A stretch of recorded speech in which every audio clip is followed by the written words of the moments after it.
Am I bleached? You weren't, but now you are. Like, I don't I, feel like you were initially. I think it's the hat with the shirt. I think it's like probably have our first costume change of podcast history here. I feel very like bright here Yeah, and yeah, it's like all, dark here. yeah.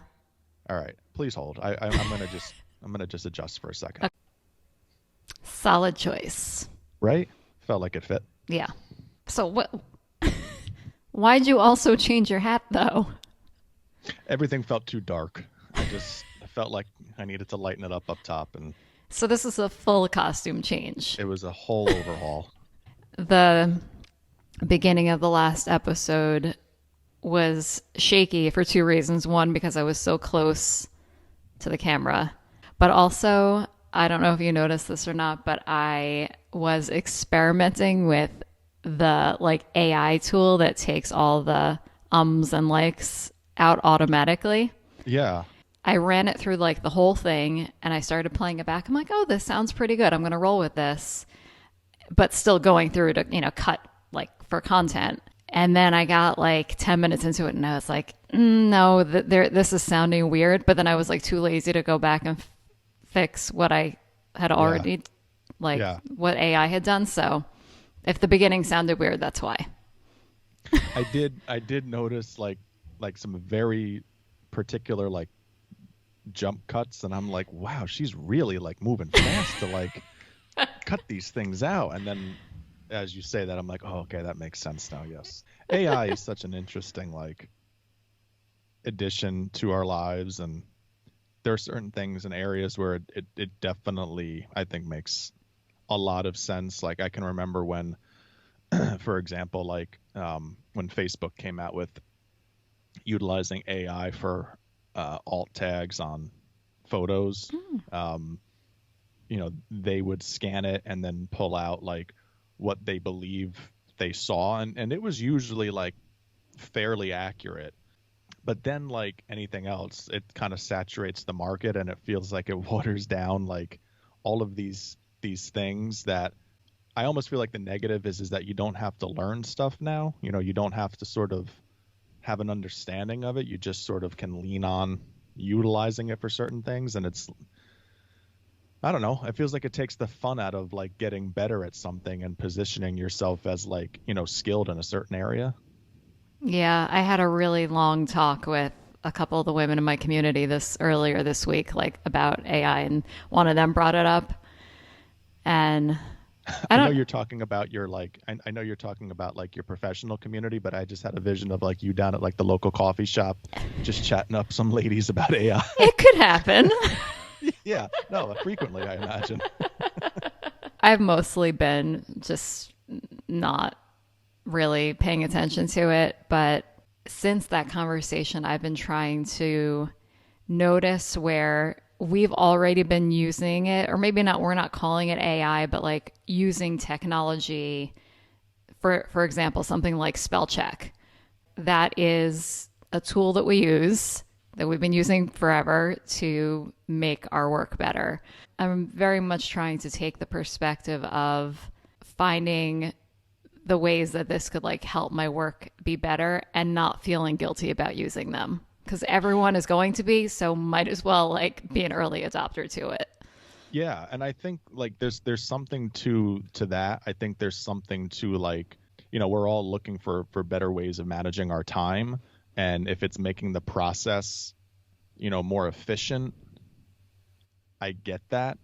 I think where I sort of like I quibble with it a little bit is when you have, there's the rhetoric out there about how, well, it's a jumping off point. Like if you need help with something, like it's a starting point for. And like I listen to the people who might be talking about this, and these are people who write content. These are people who supposedly do what they're talking about doing using Chat GPT or using AI for a career.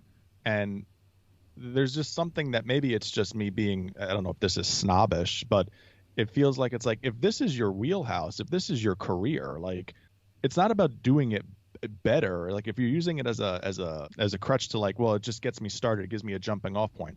It feels like that should be something that you know how to do at this point in time. Like there shouldn't be something that you're like entering like, write an article about or write content about this or write a post about that and being like, okay, now this is my jumping off point. Shouldn't you know that by now?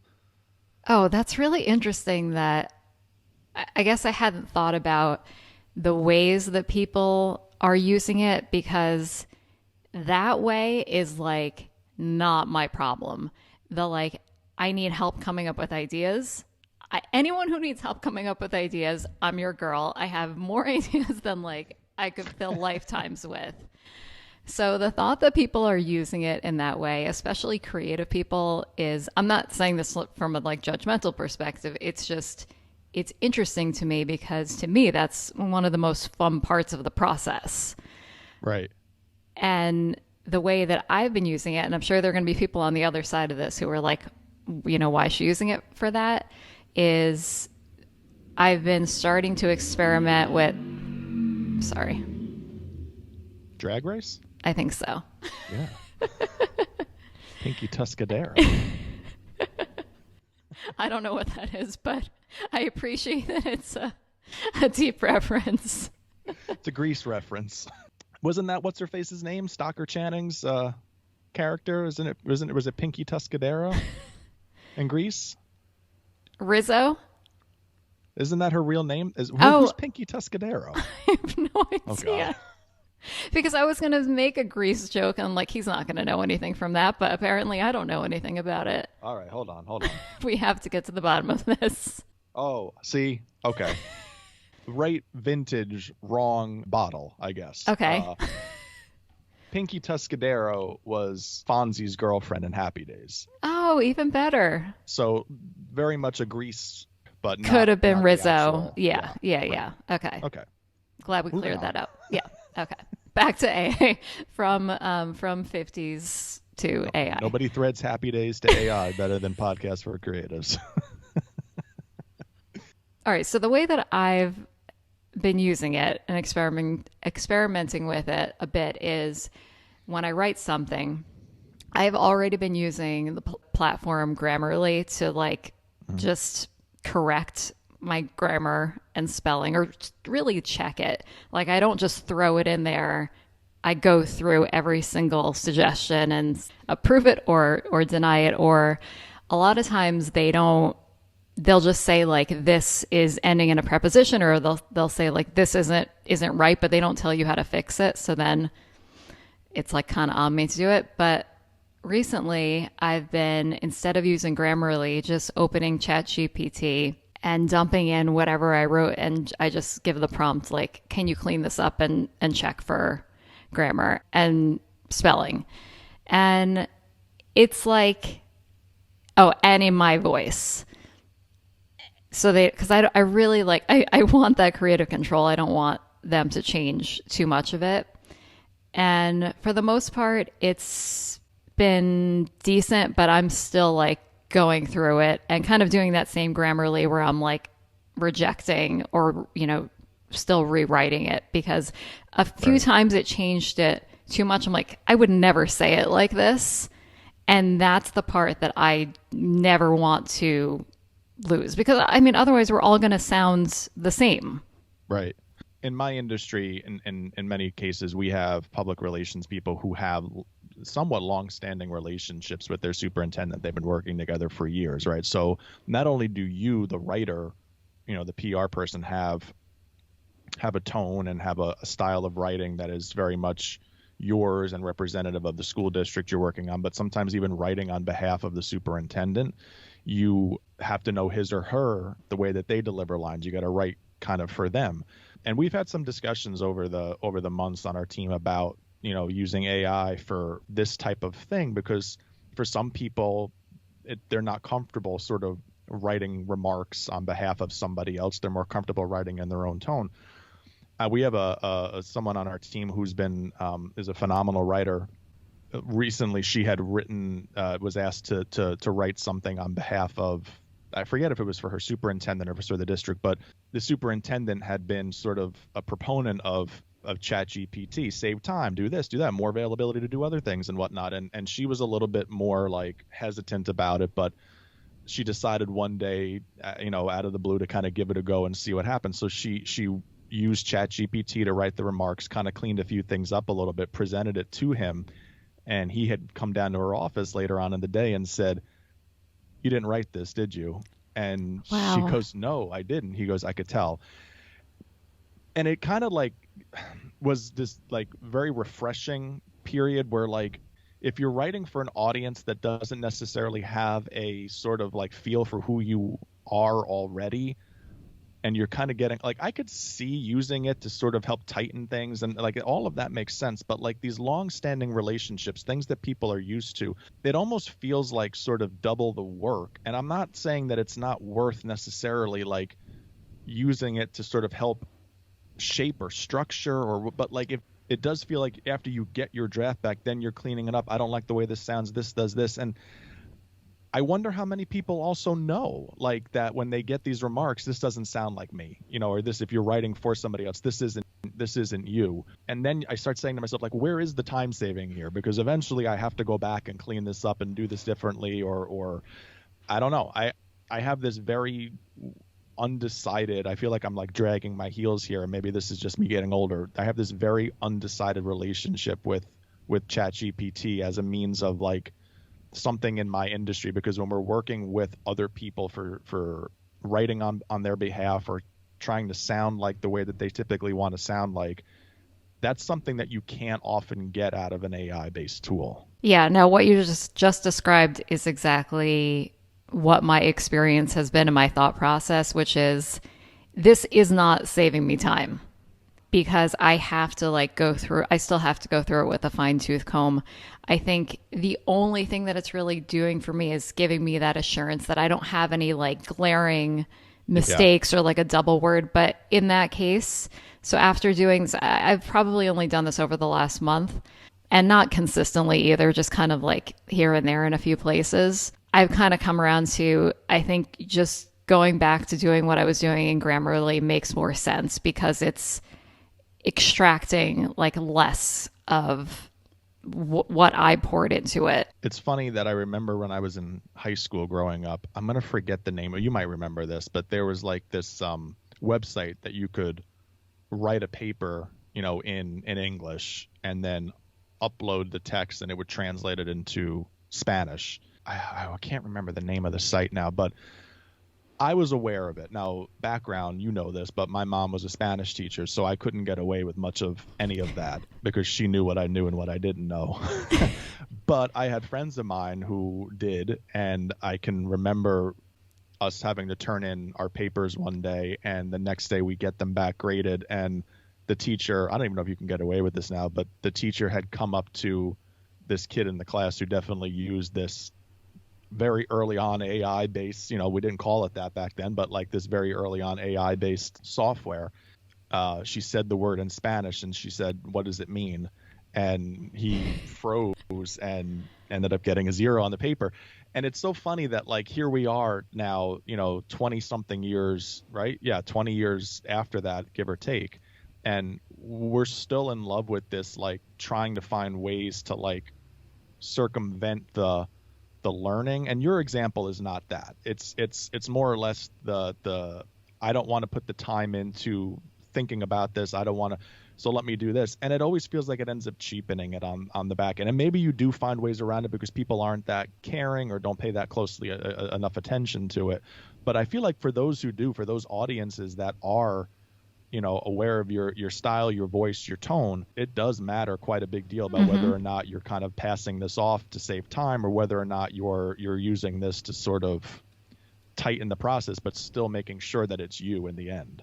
And I think it's going to matter more and more because if all of us have access to these tools and all of us can make everything that we do, things that we write, things that we create. I mean, the person who was bringing up this conversation is an illustrator, and like that, it's a huge threat that, or she's a digital illustrator, and it's a huge threat that anyone can just go on and like give a few prompts and just create something in seconds. And in that sense, it's kind of sad to like lose your purpose in a way if you enjoy doing that, if you enjoy the craft of creating something if it's not just a business. And in this case, for this person, it's not just a business. I think that's the nut, right? Like that's the almost the insulting piece, because you don't get into this for a job. Like I don't think you get into a creative field just because you want to work a 9 to 5. Like you get into it because you have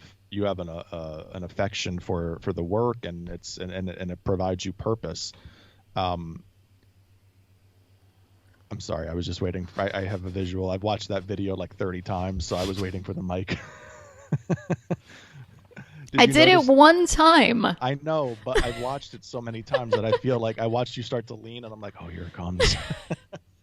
I also popped the sound on that a little bit louder, so it like stood out for effect. I thought so. Okay. It was something out of the Three Stooges where I'm a very big Stooges fan, but I remember. I know. Go ahead. You want to say it? Tell me more about these Stooges. I will tell you about the Stooges. I remember saying to my dad, because my dad introduced me to him, but that like I always found the funniest things was not necessarily like the dialogue was funny. The sound effects to me were the best, and I always felt like it added so much more humor to the scene. That like to this day, like I will die laughing at the perfectly timed like sound effect or whatever. So yeah, it's one of those things where like I reflected on it yesterday. I'm like, I guess I did kind of like that was where that idea was planted years ago. Anyway, it's almost, so it's almost like an affront to, I think, people who are in these industries that pride themselves on creative concepts. And I mean, we all do. Like we want something that is unique, that we can sort of build, that we can look back and say like we made this.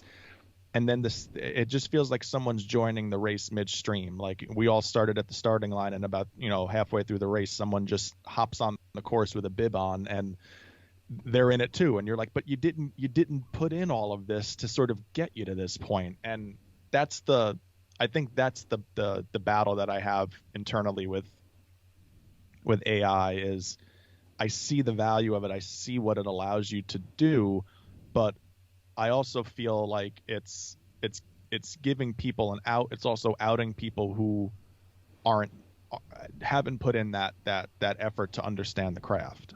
Yeah.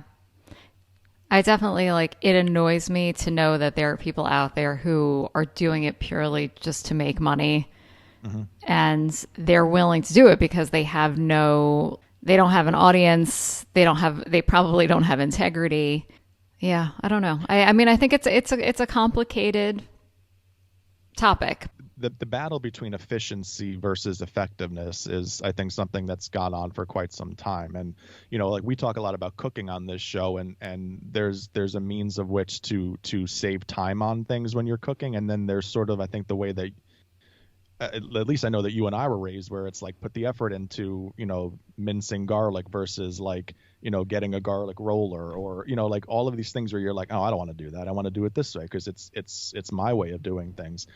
On a professional level, our organization, our division, our team, we build and design our own websites, and I'll put our design team and our content team up against anybody. I believe in our process, and I think the work speaks for itself. I wouldn't say we're in competition with, because we're not in competition with, but there are plenty of other, third-party vendors that design websites, design school websites, and they can do it probably more quickly than we can. But our difference in the way that we approach it is that we believe wholeheartedly that a website is a communications tool. We don't look at it as a tech tool.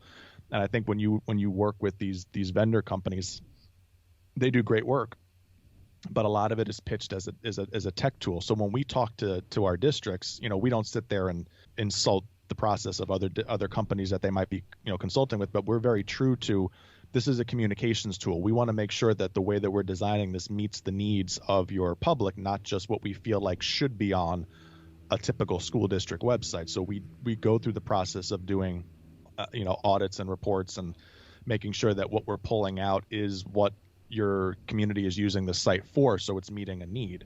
Sometimes that can lengthen the process, I think, a little bit, but I think this is sort of where the pivot is for those companies that believe in efficiency with their money, right, in terms of what they want to, what they want and when they want it. If you're utilizing AI to do things, like, you're going to be probably right there in terms of that Venn diagram for those companies' needs. But then we have sort of what we're talking about, which is a much more maybe effective way of doing it that might take a little bit of time. And I'm wondering if this is the next philosophical debate between like, yeah, we could do it cheap and easy and do it this way, and I can, and you can get what you want, or this is the method that we believe in and it's going to be right on. So I wonder if that's the next sort of like, because there's this like it feels like AI and Chat GPT has joined this conversation, and people are very much in that corner right now. And I always feel like there's going to be a pendulum swing back at some point in time, not necessarily back to not utilizing it, but like how we speak between efficiencies versus effectiveness, and whether or not effectiveness wins out. Because much like our situation, we want districts to understand that if you're buying into communications services, PR services, you want your tools to do that as well. You don't want something that doesn't jive with the model that you're buying. How do creatives advocate for their methods in a world that you might have people who are out to just make a buck off of utilizing AI to finish first in the race? In a way, I think it kind of goes back to the knowing yourself and knowing your brand, because the person who is more focused on just making a buck, or in the example you just gave, like they're prioritizing efficiency over everything else, like that's their number one thing that's important to them, then I think you kind of have to like own that for yourself. So if you want to be someone who uses AI for everything, that's fine, but you're going to have people are going to perceive you in a different way, and your customers and your clients are going to be different types of people who have different types of needs. And I'll give this example because I experienced this recently. I was working on a project for the magazine that I freelance for, and we needed an image to go on the cover of this section. And I had the parameters of what I needed, and we use Adobe stock photos. I went and I searched for what we needed. I found an image, and I was shocked to see that there was a little thing below it that said like this image was AI generated. And it was a picture of a group of people around like an outdoor table, that looked like they were young professionals. And part of me like felt icky for a second, like, oh, I'm not supposed to like use something like this, but why can't we? This is what we need for this project. It's totally fine. It's included in the plan. Like, so all of this to say, this was just an assignment for me. I had no personal connection to this. My name's not going on it. And we moved on and we used it. But if that was something that I was doing for my business, and I'm trying to think of like a place where I would even have a need for an image like that, trying to pass it off like these are my friends or something like that. Like, of course I would never use AI in that sense, but there are people, I'm sure that there are people who, are on Instagram, or creative people who have their own businesses, or maybe are even influencers who everything that they show actually is phony. And I'm sure there's not like a ton of that yet, but I guarantee there will be more and more of it. And I think it's getting so good. Like when I'll post a screenshot of this image, the people look very beautiful, like their skin looks great, but like it looks like people. It doesn't look like a cartoon. So where are we going? Like where are we in this sort of this Chat GPT AI world at this point in time in the timeline? And what do we, how do we make heads or tails of this? And I just keep coming back to like, it's a personal choice. Like it's basically how you want to function as a professional in the field, and what you feel like makes you be the truest version of yourself.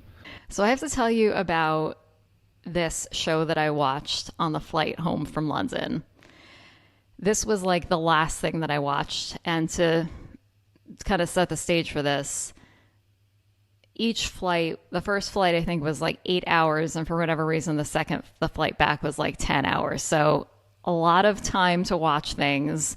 And I kind of like went through all the things that were in my lane. Like I watched like a couple rom-com movies. I watched this great series called Funny Woman, which was essentially like the British version of Mrs. Maisel. Yeah. And then I'm like, all right, I got like 3.5 or 4 hours left of this, the last getting home. And I'm looking through the catalog and I'm like, I don't know, nothing is really looking exciting to me. But I came across this show called Shining Vale. And I feel like I must have read about it somewhere before because when I clicked on it, I'm like, this feels familiar. And it was starring Courtney Cox and Greg Kinnear. And it was classified as a comedy horror series, which, you know me, I'm not like, horror is not my genre. The vibe of the like the image, the movie, not the series poster or whatever, felt like it was calling me, even though the description wasn't calling me. So I'm like, all right, I'm going to watch this first episode. It's only 30 minutes. And I ended up watching the rest of the series. It was outside of my comfort zone. It definitely had, I'd say more like haunted house type, where you're, seeing ghosts and hearing creepy things in an old house.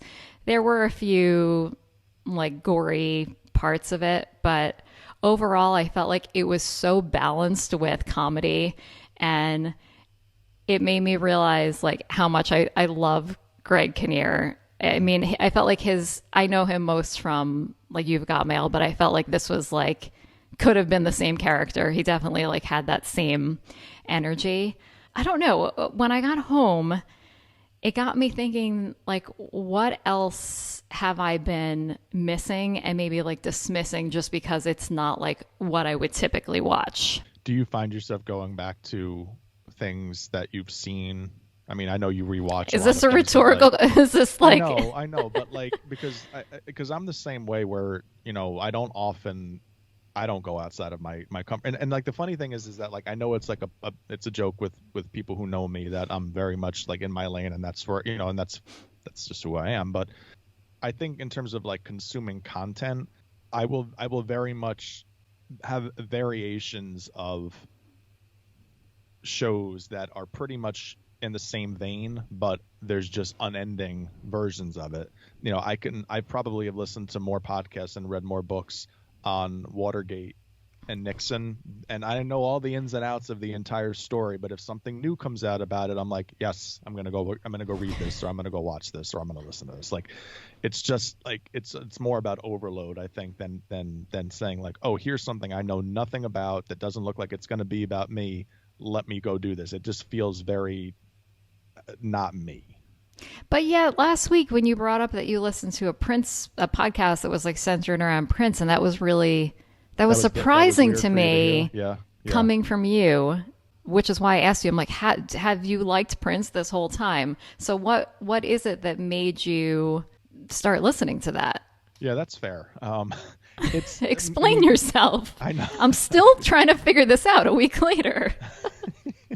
I think music is something that is just it's intrinsically a part of me. You know this. We used to talk a lot about music on the podcast. And Prince is somebody that I feel like I've listened quite a bit of his music in my library, but it's not somebody as a person that I feel like I've ever been obsessed with learning more about. And I think that's why when it was presented that way, I was like, like, okay, I wanna do this. But I think that it's the reason why I don't find it surprising, and maybe others or viewer like this, is that it was very much in sort of this reflection documentary kind of style, even though it was about somebody that we often don't talk a lot about, or that I don't often talk a lot about. So it felt very much true to me. I've been listening to a podcast recently called Think Twice. It's about Michael Jackson. This is different for me. And there's been a few times even listening to it that I was a little uncomfortable about what I was hearing. And not so much because it's the obvious of the allegations and whatever your personal belief is about whether Michael did or didn't do some of these things that he's been accused of doing, but more or less it was the first real depthful dive into separating the art from the artist. That was the crux of the entire podcast. Yes, it was 8, 9, 10 episodes of of a look back at his life, but a lot of it was sort of how he got to where he was, the things that went wrong, how he isolated, and then how some of his behavior started to sort of change. So it gave you kind of like the arc, the reasoning. It didn't necessarily say, so that's why he was what he was. It was allowing you to kind of come to those conclusions. However, it was the first real sort of discussion I've had with myself about, like, when I'm listening to his music, how do I feel about this? It's no different than I think when you're listening to like Louis C.K. or some of these other artists where you're trying to, make the determination, like, can I laugh at this or can I enjoy this song fully being aware of a Cosby Show? Same difference. Can I watch this and appreciate the art and understand that the artist was not the best type of person, or not somebody that is within what I would believe is somebody that I would want to associate with. And that's where the uncomfortable piece, I think, for me kind of came from with this podcast, is that sort of existential conversation that it's not as easy as like, oh, I love Billie Jean, or I love The Girl Is Mine. Like, it's a whole different game now. The older that you get, the more you're kind of wrapped up in your thoughts. So this is, in a way, your version of, you listened to something that made you a little bit uncomfortable and then you kept going with it because you found enjoyment in it, even if parts, you didn't feel comfortable throughout the entire thing. Yeah. Before this, had you like kind of avoided listening to things about some of those people you mentioned, like Louis C.K. or Cosby? Not that you avoided their content, but listening or watching things about them. Yeah, I think because I am a big fan of the Cosby Show, and I understand all of the things that he has done, had been accused of, did, and they're reprehensible. They are horrible. The art, however, makes me feel a certain way, reminds me of certain things from my past that I just can't remove as a part of me. So I didn't have a hard time kind of doing that, but I also didn't really do a deep dive into, I was aware of it, but I never really allowed myself to sort of go there. I think this is the thing, as sort of like, there's two lessons out of this. One, like, I got into listening to this podcast. It was after the Prince podcast. I was going to ask that. Yeah, it was about a month or so after the Prince podcast, but I got into it because I'm very interested in Michael Jackson, the person, but you have to accept the whole person when you're kind of interested in it. You can't just say, well, I'm not really interested in, like, not really interested in the murdery part of people. Like, I'm really only, like, you can't. It's a part of like who they are. So I think I told myself, like, as I was kind of, having these, driving into work, and you're thinking about, all the times you've enjoyed this, or you've listened to this music on rotation, that, like, how do you live with this? And one of the things that came out of this was that, I think Michael was very aware, and if you listen to the podcast, you come away with this feeling that later in his life, albeit only 50 years long, he was very well aware that these things that he was accused of doing, things that he settled out of court over, whatever, were always going to be a part of how people looked at him.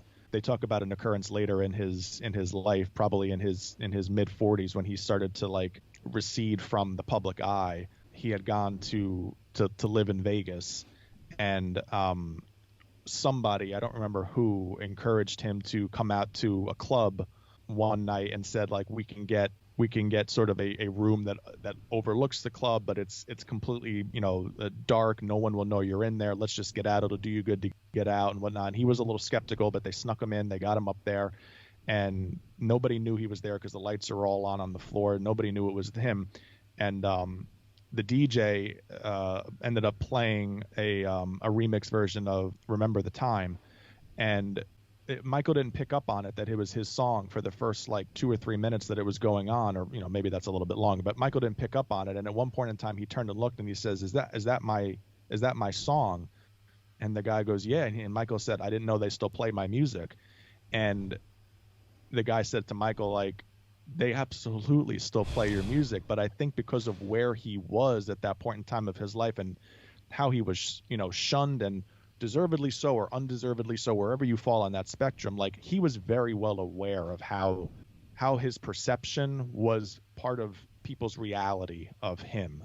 And I think that's the part where I got uncomfortable, because there's denial and then there's sort of the acceptance. And once you get into the acceptance, then I feel like it's on you to come to that conclusion about how you want to look at him. So I think that's where it got real. It went beyond like a documentary and more into this sort of like, how do I want to sort of remember him, and how do I want to make peace or justify or not justify, my feelings about the artist, and can that happen?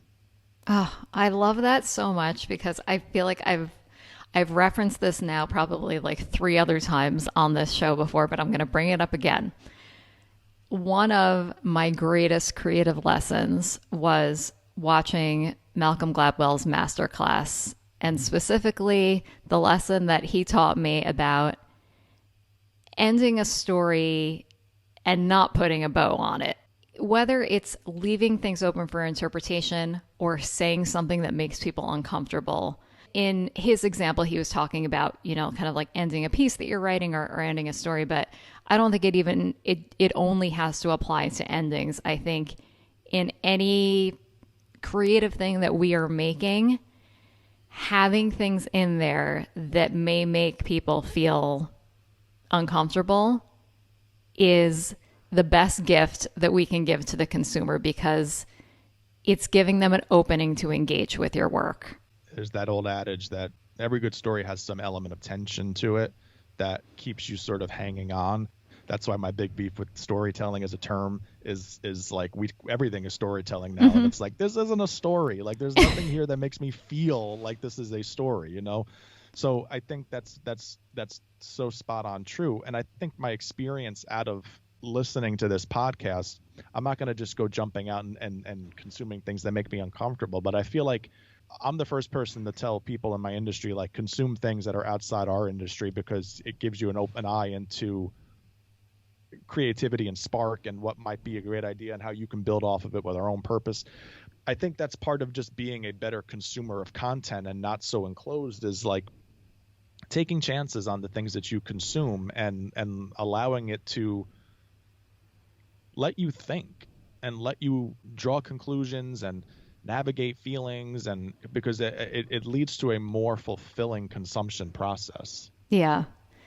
I feel like this is probably not the best example because I've now watched them so many times and brought it into like a seasonal routine that to classify this as something that's like outside of my comfort zone is probably a joke. But after I finished watching that show, Shining Vale, it was making me think of how much I love Hitchcock movies and how I don't feel like it's very me to like something like that. I mean, yes, the era in which most of his movies were created, like maybe that was my like initial thing that made me start watching them.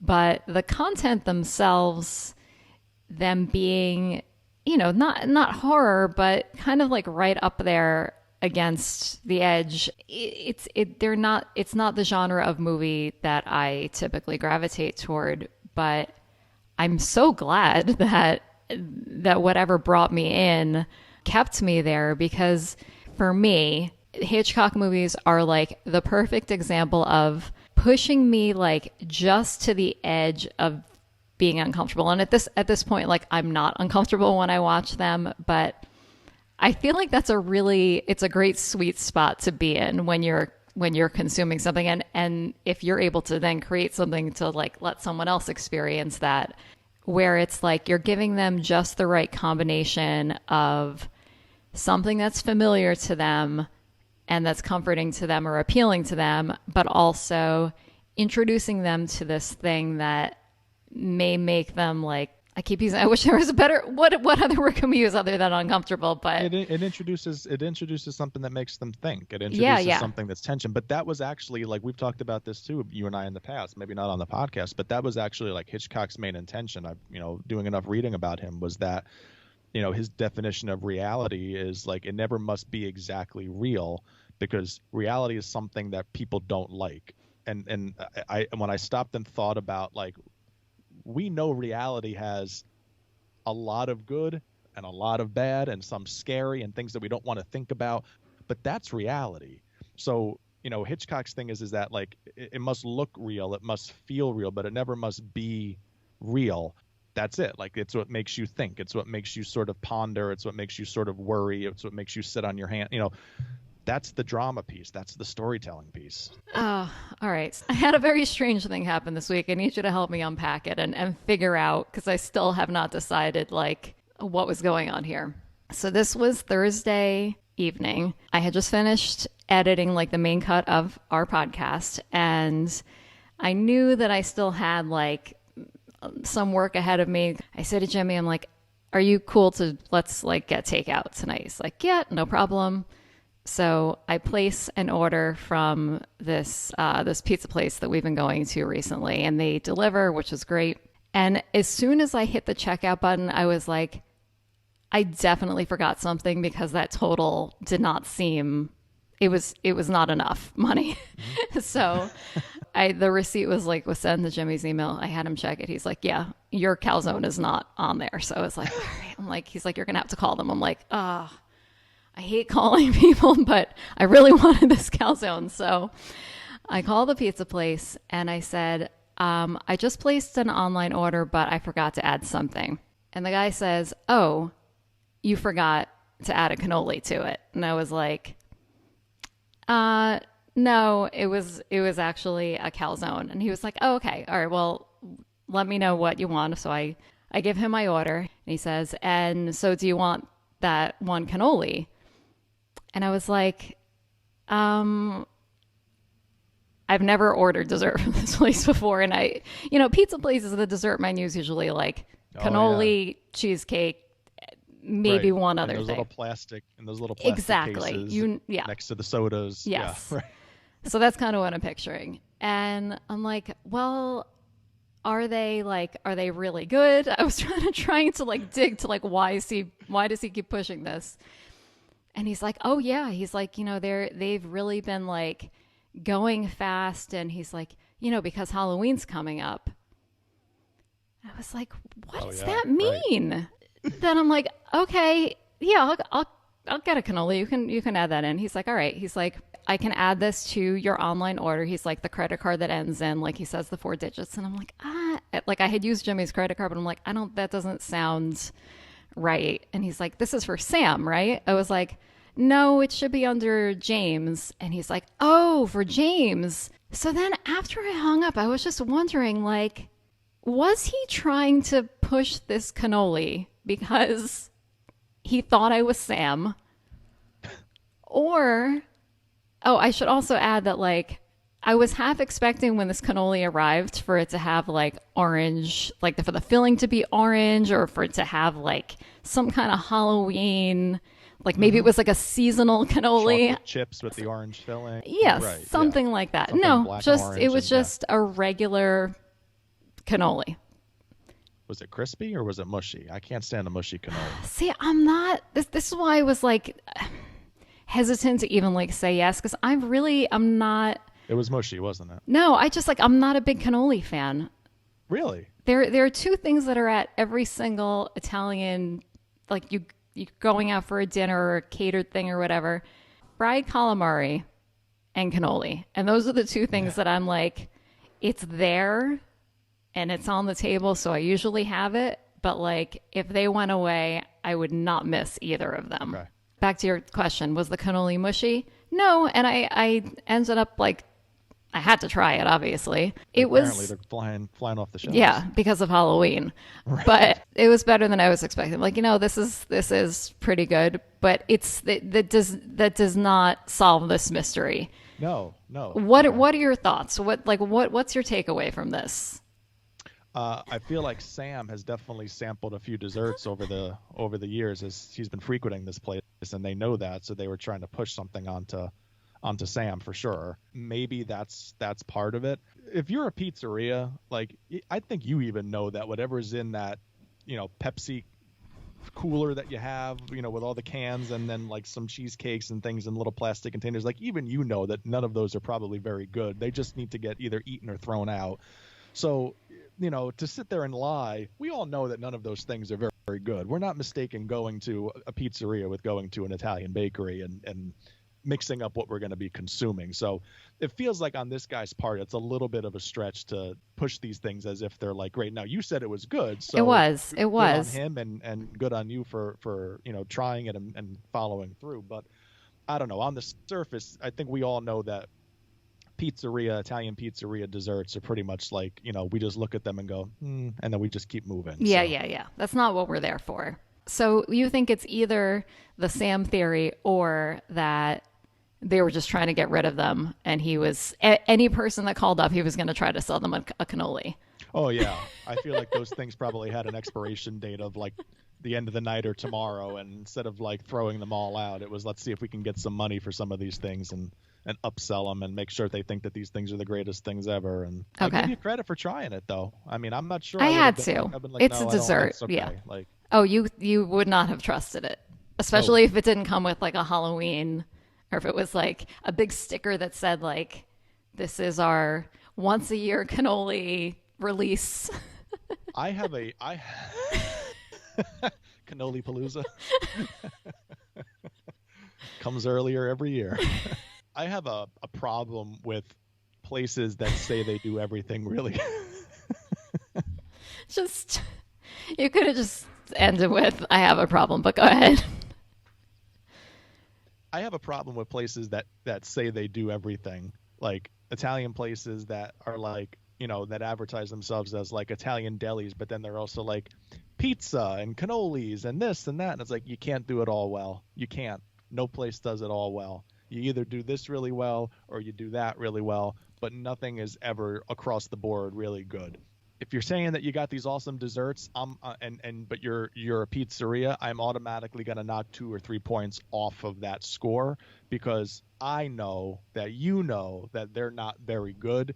You just got to move them because you got a contract with a place that supplies them. Oh, so not made in-house. There's no way that those things are made in-house. No way that cannoli was stuffed in-house. I'm going to say that they were supplied. All right. We're going to continue this investigation because first of all, I had never gotten a calzone from this place before. It was phenomenal. It was so good. I'm still thinking about it. We might get it again tonight. So first, I'm going to start with the basics. I still have not looked at the menu to see what their dessert offerings are, or to now, this is a great point that you brought up, to see, sometimes they say like, we're affiliated with this bakery or whatever. I'll see if they have a little note there. But then next time I go there to pick up an order, I'm definitely going to see, I'll look for that to see if it's in with the soda, or to see if there's anyone in the back like making them. Mm-hmm. Mm-hmm. I want to see this. I want to see this baker. I want to see this person who does this. Show me this baker. And then maybe we'll find out who Sam is too. Not too far up the road, there was this piece of land that they broke ground on what was going to be sort of this like strip mall of sorts. So one day we're driving by and we see a sign on there that says Raphael's Italian Deli and Catering coming soon. And it was like, oh boy, okay, now we got something here. We were waiting and we see the refrigerators going in. And one day I drive by and on the glass now is Raphael's Italian Deli and Catering. And it was subs, pizza, pastries, pasta, this. And I'm going, no. Too many things. Something's not right here, Raphael. This doesn't add up. I don't often go to a place when it first opens up. I like to sort of let it ride for a little bit. This place probably opened up somewhere in like July, June. I went in November or December for the first time. So I had a half day from work, drove home, said, I'm going to get lunch at Raphael's. This is it. This is the big day. Go in, order a sandwich. This thing is pretty thick, right? It's like the length of a mailbox. It's, So I'm like, okay, we'll see what this looks like, right? I open it up, the sandwich. I got one half in one hand, one half in the other, and I'm looking at it. And the ratio of bread to meat is probably like 3-1. Okay. Okay. Like, we got a lot of bread on this sandwich. Okay. So I have a hard time fitting my mouth around it. All I'm eating is bread. I got about halfway through the sandwich. I went, I can't fucking do this. This is terrible. Can't eat it. About 6 months later, we're driving by Raphael's. Raphael's is closing. And Rachel goes, oh no. I went, too much bread. That's why they close, because they're the bread. That's what I'm going to go to my grave saying.